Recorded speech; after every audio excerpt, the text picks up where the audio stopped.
एक केस, एक रेबीज का केस जो प्रूव हो चुका है कि रेबीज की वजह से थी भी नहीं वो डेथ जो लड़की की हुई है, उसको लेके 3 lakhs dogs are going to be relocated or rather killed. Why don't we accept that they're going to just be killed by the end of it? Because it's not possible in the capacity of the government or the local bodies to make shelters that can accommodate that many dogs in just 8 weeks of time. It is only going to be a mass killing of the dogs. It is the incompetence of the government and the local municipal bodies who have not been able to vaccinate these many dogs. They have not been able to sterilize these dogs. अगर ये ABC का जो programme है जो इतने सालों से है इसको कभी इम्प्लीमेंट किया गया होता जिसके लिए अलग से बजट अलोकेटेड है तो आज ये दिन आता ही नहीं. Animal lovers, the local NGOs, they're trying their best to get the dogs and cats sterilized in their communities. They make sure that the feeding is done. They make sure that if the dogs and cats are sick, they get them treated. सब कुछ अपने जेबों से होता है. कोई सरकार की मदद नहीं मिलती है इन सब कामों में. And I'm saying that because I've been doing it for many years.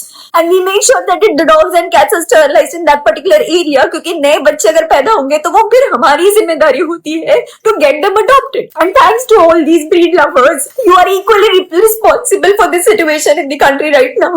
Every single time that you all buy a breed dog or a cat, you are taking away the chance of that stray cat or kitten or a puppy. It's because of your greed to have a good looking dog in your home. Because these strays remain strays.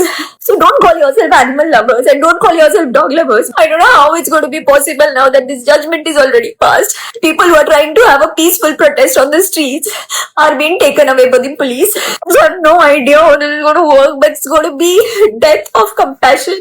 I really don't know. I'm just saying that it's breaking my heart to even imagine what the dogs are going to go through. And I never imagined that being in a country like India, we are going to bear witness to a mass killing like this. I don't know what to do, what else to do. I don't know which authorities to approach. I don't know where to go and protest or voice my opinion. But all I can say is that it's just killing me from within. This is not done. Shame on us, shame on our country, and shame on who didn't think twice before passing a judgment. You could have taken the animal lovers, NGOs in confidence, and you could have asked, what help do you need from the government or the local authorities to reduce this number of dogs? Please, in some way or the other, just stop this, take this decision back.